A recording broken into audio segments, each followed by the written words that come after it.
You don't rise with purpose, you wake up overwhelmed. That's not just a bad habit, it's a warning sign because how you begin your day silently decides how the rest of it will unfold. If the first thing you do is reach for chaos, don't be surprised when everything feels out of control. And let's be honest, most of us are running on fumes before we even step outside, not because we're weak, but because no one taught us how to start strong. That's the real problem. When your mind wakes up in survival mode, you spend the whole day catching up, reacting, spinning.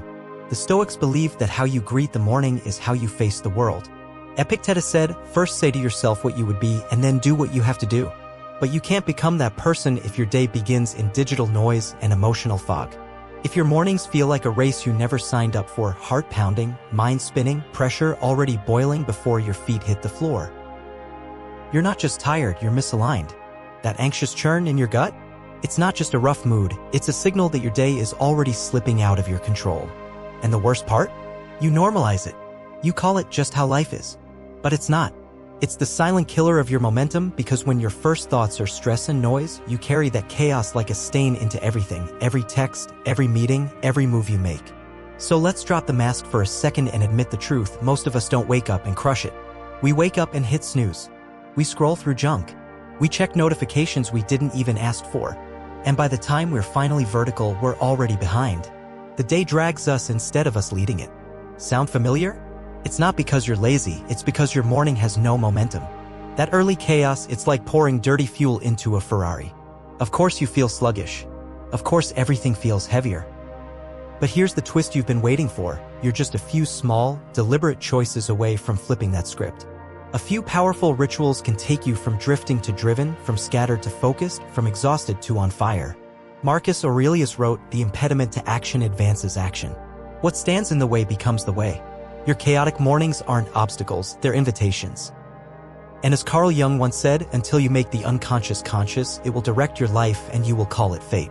So if anything in here feels like it's speaking to you, if you value this kind of clarity and the mindset we're building together here, do me one simple, free favor. Hit that subscribe button. Don't skip around. Don't miss a piece. This isn't just a video, it's a reset. Stay with me because by the end of this, you'll have a morning that actually fuels you. Let's get into it. It's strange, isn't it? How the very first moment of your day, before you've even said a word, can decide everything that follows. But that's the truth. Your morning doesn't begin with movement, it begins with mindset. And the problem? Most of us are waking up reacting to noise, to alerts, to obligations we didn't even consciously agree to. Our feet hit the floor, but our mind is already playing catch-up. And right there, in that tiny, almost invisible crack between unconscious sleep and conscious wakefulness, you face the first real decision of the day. Will you lead your morning, or will you let it lead you? When the alarm rings, it's more than a signal to wake up, it's a crossroads. Do you grab your phone and drown in other people's priorities? Or do you pause, breathe, listen inward before the noise gets in? That single pause, just a few seconds of awareness, might be the most powerful part of your day because the way you enter the world sets the tone for how you experience it. Stoic philosopher Seneca once said, "If a man knows not to which port he sails, no wind is favorable." If you don't choose a direction at the start of your day, don't be surprised when everything feels scattered, rushed, or off course. Psychologically, your mind is incredibly suggestible in those first few moments after waking. What you feed it, thoughts, feelings, even self-talk, becomes the filter through which your brain processes the rest of the day. So if your first input is panic or stress or distraction, guess what? That becomes the baseline. But if you start with a question, something as simple as, how do I want to feel today? You give your mind a compass. It's not about being idealistic, it's about being intentional. Saying, I want to feel focused or I want to lead with calm gives your brain a narrative and it begins aligning your actions with that story. Carl Jung said, you are what you do, not what you say you'll do. But what you do begins with what you believe, and what you believe begins with what you direct your mind to focus on. Waking up with intention doesn't require a radical lifestyle overhaul.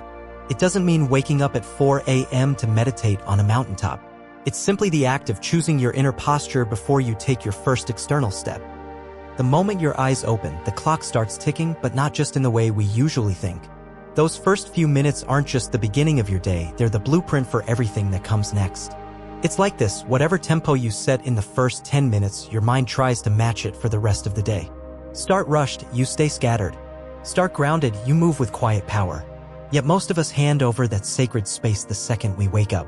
We give it away to headlines, notifications, drama that isn't even ours, and then we wonder why our minds feel so noisy by noon. But what if you didn't? What if instead of plugging into the outside world, you tuned into yourself first? 10 minutes, that's all it takes. 10 minutes to breathe, to stretch, to write one line in a journal, not for Instagram, but for clarity. Light a candle if you want. Sit in silence if that's your thing. Or simply place your feet on the ground and remember, I'm here. I'm alive. I'm choosing. That kind of presence? It's rare, but it's also powerful. The Stoics knew the value of those quiet early moments. Aurelius reminded himself each morning that the world would test him, that insults, chaos, and disorder were part of the deal. But he also reminded himself that he had control over how he responded. That reminder happened before the world reached for him. And that's the move. You respond to yourself first before reacting to everything else. From a psychological standpoint, this is more than a productivity hack, it's cognitive conditioning. What you practice during those quiet moments primes your subconscious. And your subconscious runs the show far more than you think. Carl Jung said, "People will do anything, no matter how absurd, to avoid facing their own souls. But what if you didn't avoid it? What if you sat with it, even just for 10 minutes, and faced the quiet instead of fleeing it?" It's not about building some complex, picture-perfect morning routine. You don't need an altar or a checklist. What you need is intention. Maybe you write down your top focus for the day. Maybe you stretch out the tension from your back. Maybe you sip your coffee slowly instead of chugging it like a firefighter responding to a 3-alarm blaze. These things sound small, but they're not. They are acts of sovereignty, of reclaiming your mental real estate before the world starts building on it. Think of those first 600 seconds like the ignition of a high-performance engine. You don't floor the gas before it warms up. You ease in. You let the machine stabilize. And when you do, the performance speaks for itself. Your day feels different, not because you did more, but because you did less on purpose. Most people wake up and immediately worry about what could go wrong. They start the day in defense mode, thinking about deadlines, awkward conversations, unfinished tasks. It's like walking into battle already bracing for defeat. But here's a truth you've probably never been told. Your mind doesn't just follow your body also follows your mind. And that means the first image you hand your brain in the morning has incredible power. It doesn't just color your mood, it influences your actions, your confidence, and even your results. That's not magic, that's how the brain works. Now, here's where it gets interesting. Your brain, especially your subconscious, can't tell the difference between something vividly imagined and something real. That's why athletes visualize themselves scoring before they step onto the field, why performers rehearse standing ovations in their heads long before they walk on stage. Because when you mentally see yourself doing something successfully, your brain starts treating that image like a memory, like something to prepare for, not just dream about. This isn't fluff, it's neuroscience. It's the foundation of what psychologists call mental rehearsal. When you sit quietly, even for just a few moments, and see yourself doing the thing that matters most to you, you're literally programming your mind to chase that outcome. You visualize with all your senses.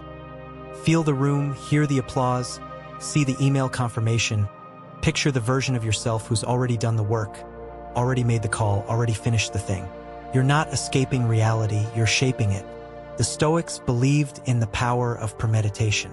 While they often used it to prepare for hardship, the principle still applies.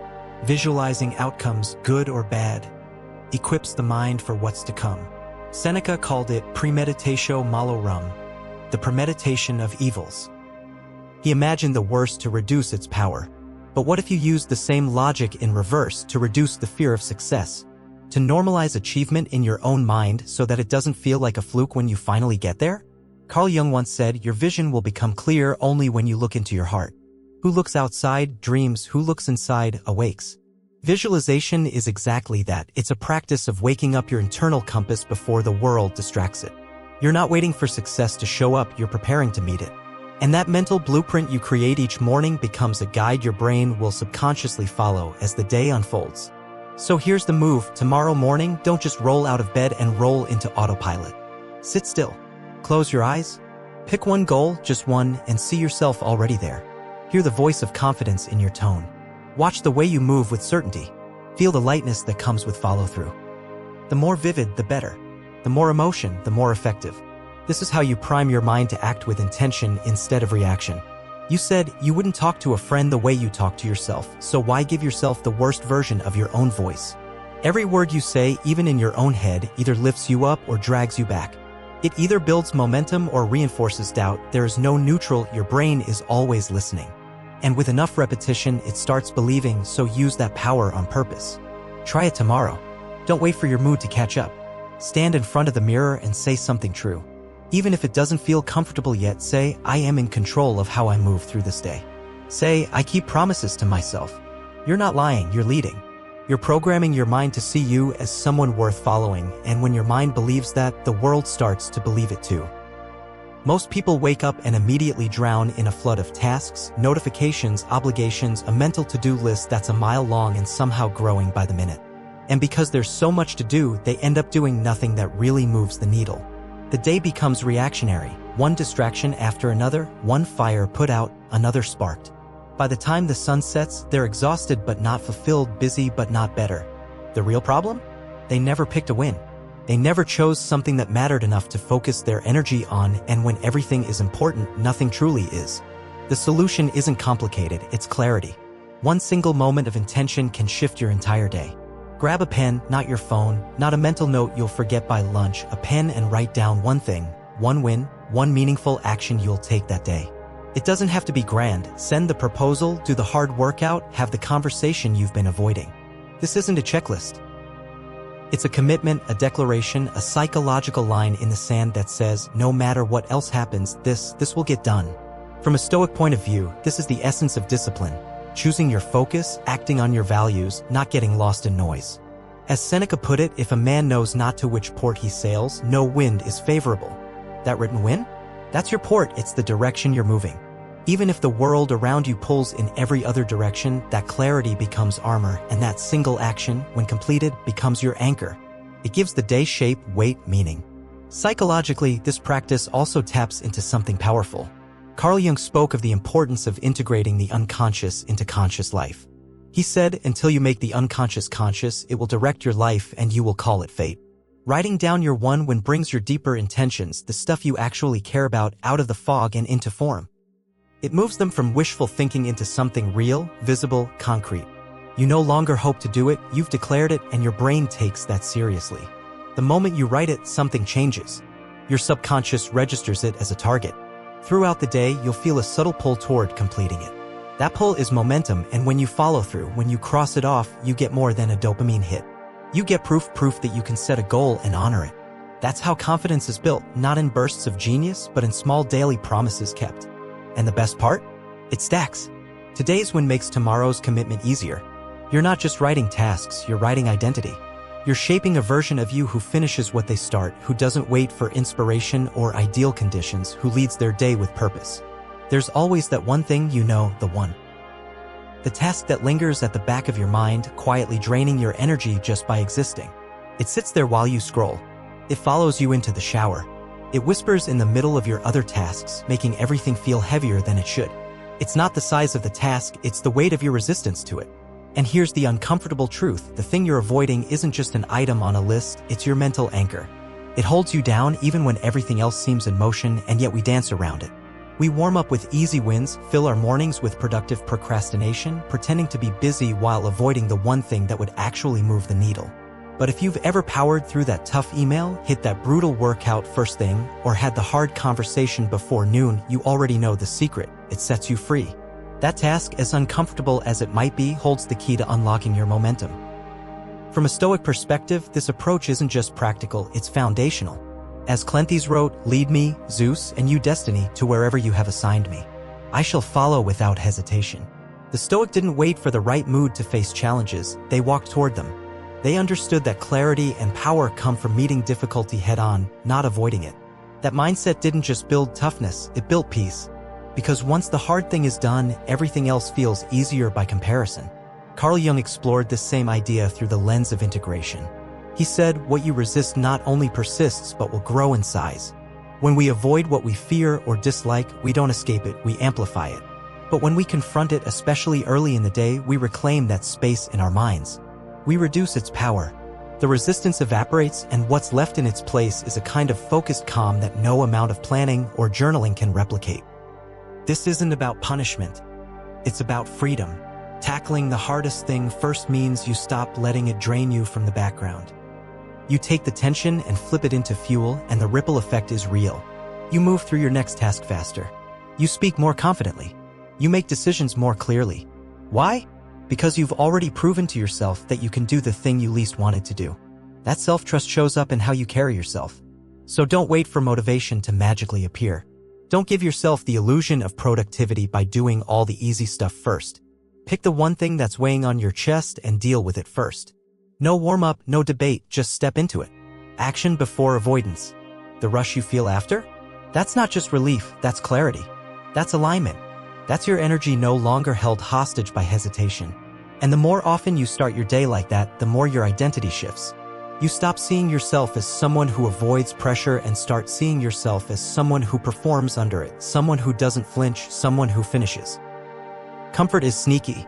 It convinces you that ease is the goal, that avoiding friction means you're doing fine, that staying in your safe little bubble, your habits, your patterns, your predictable routines is just being smart. But here's what comfort doesn't tell you: it slowly robs you of your edge.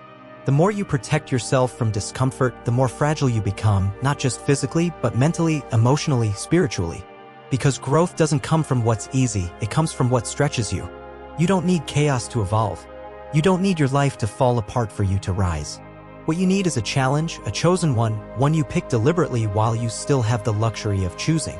That could be a cold shower that shocks your nervous system awake, a brutal early workout when every cell is begging you to stay in bed, reading something difficult when TikTok is one swipe away. These aren't punishments, they're practice. You're teaching your brain, I don't run from hard things, I do them on purpose. That belief rewires you. In Stoic philosophy, this practice was called premeditatio malorum, the premeditation of adversity. Seneca encouraged people to expose themselves to discomfort regularly, wearing rough clothes, eating plain food, sleeping without luxury, not to suffer, but to train. He wrote, "Set aside now and then a number of days during which you shall be content with the scantiest and cheapest fare, with coarse and rough dress, saying to yourself the while, is this the condition I feared?" Why? Because fear of discomfort is often worse than discomfort itself. But once you choose it, once you step into it willingly, it loses its grip on you. Carl Jung echoed this in psychological terms. He believed that integrating the shadow, the part of ourselves we avoid, was the path to wholeness. He wrote, "There is no coming to consciousness without pain." That pain doesn't need to be trauma or chaos. Sometimes it's simply the pain of choosing growth over ease, of facing the moment when you don't want to do something and doing it anyway. That moment is where resilience begins. Controlled discomfort builds something deeper than toughness. It builds trust in yourself. You start to believe, with evidence, that you can handle pressure, that you don't need ideal conditions to take action, that you don't need everything to feel good for you to move forward. And that's a powerful place to live from, because life won't always be gentle. It won't always give you warm-ups. But if you've built emotional armor in the quiet hours of the morning, you'll meet challenges with calm, not panic. There's something sacred about the quiet of the morning, before the notifications start, before the world makes demands of you. There's this short window where your mind is open, clear, unburdened by noise. Most people waste that space scrolling, reacting, distracting themselves with junk food for the brain. But what if you treated it like a sacred space for growth instead? Just 5 minutes, one page, one idea, one insight that sharpens your thinking before the world dulls it.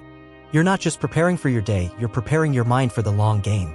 In the world we live in, attention is currency, and what you feed your mind first thing in the morning has ripple effects you can't even measure. If you feed it chaos, you'll think in chaos. If you feed it purpose, you'll act with purpose. That's why intentional learning in the morning is such a powerful ritual. It doesn't have to be a deep dive study session, just a few minutes of something meaningful, a paragraph that challenges your perspective, a lesson that nudges your growth forward, a moment that reminds you, I'm still becoming. The Stoics didn't separate learning from living. To them, wisdom was action. Marcus Aurelius journaled his thoughts not to impress anyone, but to refine his character. He knew that the first battle each day was internal. He wasn't just fighting external forces. He was shaping himself. He saw learning as armor. Seneca even said, "As long as you live, keep learning how to live." Because to stop learning isn't just to plateau. It's to decay, slowly, quietly, until you wake up one day and realize you haven't changed in years. Carl Jung too saw lifelong learning as essential to the individuation process, the journey of becoming a whole, integrated person. He believed that every person holds untapped potential buried beneath layers of conditioning, but to unlock it, you have to seek it. You have to stay curious. He said, "Knowledge rests not upon truth alone, but upon error also," which means that the process of learning, even when messy or uncomfortable, is always pushing you toward expansion. And that's what learning in the morning does. It gives your brain something real to chew on. It strengthens your mental flexibility.